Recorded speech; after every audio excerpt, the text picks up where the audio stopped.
Le zombie. Au début des années 1930, un mystérieux et beau gentleman haïtien nommé Josué Beauchamp arriva à Liverpool. Il parlait parfaitement français, créole et anglais. L'homme portait toujours un chapeau melon, un costume couleur cèdre taillé sur mesure, ainsi qu'un manteau de soie qui le rendait d'une élégance raffinée. Il ne se déplaçait jamais sans une mallette taillée dans une noble essence de noyer blanc d'Amérique, dotée d'une poignée en argent finement sculptée en tête de mort. La source de la richesse de monsieur Beauchamp était un mystère, mais peu après son arrivée en ville, il acheta une demeure à Petty Street, une rue située entre le quartier de Chinatown et du ghetto noir où cohabitait une population très cosmopolite. Et les voisins de monsieur Beauchamp découvrirent vite que ce dernier était doté de pouvoirs surnaturels. De sombres rumeurs circulaient autour de la maison de monsieur Beauchamp. Le Haïtien avait peint tous les murs de sa demeure en noir et des chandelles blanches étaient allumées sur un autel vaudou à la tombée de la nuit. D'étranges battements de tambour émanaient de la maison la nuit, et quand la lune était pleine, on pouvait entendre de curieuses mélopées s'échapper des murs de la bâtisse. Beauchamp, avec son regard hypnotique, avait un pouvoir de séduction tout à fait surprenant sur la gente féminine de tous les horizons. Ces dames lui rendaient visite le soir, et certaines se tariaient d'être les femmes d'hommes aisés de la haute société de la ville. Un soir, des coups de feu retentirent dans Petty Street, et l'on entendit crisser les pneus d'une voiture prenant la fuite à toute allure de l'endroit où les coups avaient été tirés. Un riche marchand de coton, connu sous le nom de Ashley Charlinor, avait requis les services d'un tueur à gages pour abattre Josué Beauchamp, car ce dernier avait une relation adultère avec son épouse. Mais le tueur avait raté sa cible. La balle avait atteint le Haïtien au bras et la blessure était relativement superficielle. La même semaine, une autre affaire sordide se produisit, dont beaucoup de personnes avaient été témoins, incluant des détectives et des policiers. Un homme noir, âgé d'une trentaine d'années, avait trouvé la mort dans des circonstances mystérieuses dans le quartier de Great George Street. Une version du drame disait que l'homme, excessivement ivre, avait fait une chute mortelle dans l'escalier, tandis qu'une autre version prétendait qu'il s'était donné la mort par pendaison. Ce qui était sûr, en revanche, c'est que monsieur Beauchamp avait emporté le corps du défunt chez lui. Le défunt a été ramené à la vie par une incantation vaudou et par l'administration d'une potion dans le corps du mort. Ladite mixture avait été réalisée à base d'herbes et de divers éléments psychoactifs et produits chimiques, le tout mélangé à du sang frais de poulet. L'homme se redressa sur la table où il gisait sans vie encore quelques minutes plus tôt, le regard vide et l'air absent. C'était devenu maintenant un zombie, un pantin sans âme qui pouvait manger, boire, voir et entendre, mais sans ressentir la moindre émotion. Il avait perdu la mémoire, ne sachant plus qui il avait été et ce qu'il était maintenant devenu, mais il était doté d'une force extraordinaire. Le géant noir se tenait debout face à monsieur Beauchamp, qui était en fait un Bokor, un sorcier vaudou suprême. Les yeux du zombie étaient entièrement blancs et ne laissèrent trahir aucune expression, se tenant debout dans la plus complète servitude, due au charme de l'ancestral sortilège ouest-africain de magie noire. Son corps ne répondant plus qu'à la volonté de Beauchamp, son maître, le zombie sortit de la maison et se mit à déambuler dans la nuit. Il arriva à destination devant une maison située à Belvedere Road, près de Prince Park. Le zombie fit voler la porte en éclats en commençant à monter les marches de l'escalier avant d'arriver sur le seuil de la chambre d'un Ashley Chalinor paralysé par la peur qui essaya tant bien que mal de se libérer de l'étreinte herculéenne du zombie. Le marchand de coton alla trouver refuge dans la maison voisine, habitée par un ami de longue date, puis il appela la police. Le zombie martelait déjà à la porte de la maison.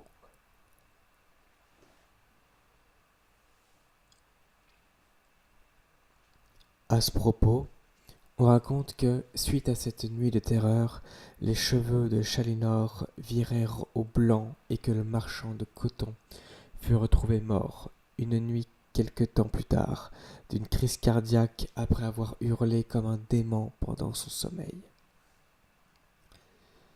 La police arriva sur les lieux. 4 agents essayèrent de contenir l'effrayante puissance du mort-vivant sans succès. D'autres officiers vinrent en renfort armés de bâtons anti-émeute et la férocité de l'assaut contre le funèbre assaillant fut telle que l'une des matraques se brisa en deux sur le crâne du zombie. Il fallut au final pas moins d'une douzaine de policiers pour réussir à maîtriser le mort-vivant et le placer en garde à vue. L'homme dégageait une odeur nauséabonde de putréfaction, et un immonde liquide noir s'écoulait de sa bouche. Le corps animé, mais dépourvu d'âme, avait été menotté, mais le zombie eut tôt fait de briser ses chaînes après que ces dernières se soient profondément implantées dans la chair pourrissante de ses poignets. Décontenancée, la police fit appel au service d'un certain Alaric Romaine, un enquêteur renommé dans le monde du psychisme et de l'occulte. Romaine dit à la police qu'il avait affaire à un zombie et qu'il devait prendre le problème très au sérieux. La créature, enchaînée à l'extrême, fut conduite à la morgue, où Romaine lui remplit la bouche de sel avant de lui coudre les lèvres. Le corps fut ensuite placé dans un cercueil que l'on scella solidement avec de lourdes chaînes, puis que l'on enterra au cimetière de Toxtex Park, dans un recoin spécialement sélectionné. La créature se trouve toujours au même endroit de nos jours. Qu'est-il advenu de Josué Beauchamp? Il changea de nom, mais vécut à Liverpool pendant de nombreuses années encore. Certains disaient que le temps ne semblait pas avoir d'emprise sur lui et qu'il ne semblait pas vieillir. On dit aussi qu'il eut une longue descendance avec plusieurs femmes à Liverpool, Londres et Amsterdam. Tous ses enfants avaient la particularité d'avoir d'inhabituels yeux profondément noirs et chacun d'eux gravitait dans le monde occulte et s'adonnait aux sombres pratiques du vaudou. Il y a bien longtemps, dans les années 1980, quelqu'un me conta une histoire qui parlait de l'un des enfants de Beauchamp. Un soir, le long de Upper Parliament Street, un petit chien fut renversé par une voiture et mourut dans les bras de son propriétaire, un jeune garçon de 9 ans. Le garçon était agenouillé au bord de la route, serrant fort le cadavre de son fidèle ami, et pleurait bruyamment à chaudes larmes. Un homme noir, étrangement vêtu, qui devait avoir la cinquantaine, s'approcha du garçon, examina le chien, puis versa le contenu d'une petite fiole dans la gueule de l'animal. Une foule de badauds s'était amassée autour du garçon. Soudain, le chien ouvrit les yeux et remua la queue, quoique encore très affaibli. À cette vue, le jeune garçon fut transporté de joie et remercia chaleureusement l'inconnu. Ce dernier caressa la tête du jeune garçon avec bienveillance avant de disparaître au coin de Hare Road.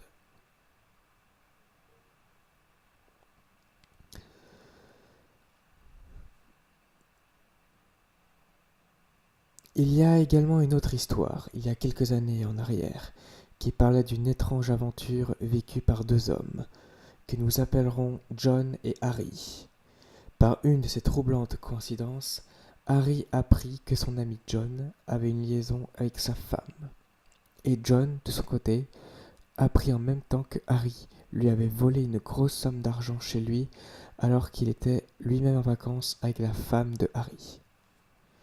Chacun des 2 hommes entreprit de tuer l'autre. Harry invita donc John dans un vieil appartement d'un immeuble délabré à Everton, dont il était secrètement propriétaire, prétendant faire part à son ami d'une idée ingénieuse qui allait rendre les 2 hommes millionnaires. Tous les autres appartements de l'immeuble étaient inoccupés, ce qui arrangeait bien Harry pour mettre son plan à exécution. Les hommes se retrouvèrent donc à l'appartement sur le coup des 23 heures. Une fois à l'intérieur, Harry braqua une arme sur John, qui en fit de même dans une parfaite synchronie. Tous deux prirent alors la mesure de la situation et une longue attente commença. La tension entre John et Harry était à son comble, chacun gardant son arme pointée sur l'autre, rendant la scène semblable à une impasse mexicaine. Sauf qu'il manquait un troisième individu pour que le tableau soit parfait.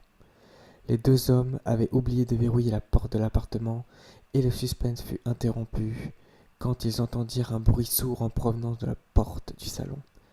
La porte s'ouvrit brusquement, laissant apparaître un vieil homme dénudé, au visage fantomatique et à la peau recouverte d'une étrange substance verdâtre. Le vieil homme surrogea sur les deux amis qui, dans un réflexe commun et les nerfs tendus à l'extrême par la situation, ouvrirent le feu sur lui, le touchant à 6 ou 7 reprises, en pleine tête ou dans la poitrine. Mais le vieil homme ne fléchit pas et continuait de se rapprocher d'eux. Saisis de terreur à la vue de la créature, John et Harry détalèrent en courant dans la nuit sans oser se retourner. Ils étaient tellement effrayés par ce qui venait de se produire dans l'appartement qu'ils étaient maintenant persuadés d'avoir abattu sauvagement un pauvre vieillard innocent qui avait eu le malheur de se trouver là à ce moment. Une semaine s'écoula sans que Harry et John n'entendirent parler de leurs crimes à la télévision, à la radio, ni même dans les journaux. Les deux compères retournèrent à l'appartement de Everton. Ils y découvrirent des taches de sang coagulées sur le sol, mais ne trouvèrent aucune trace de corps, nulle part. Les deux hommes décidèrent de se pardonner mutuellement, et ainsi fut enterrée la hache de guerre. Harry remboursa même une partie de l'argent qu'il avait volé dans l'appartement de son ami.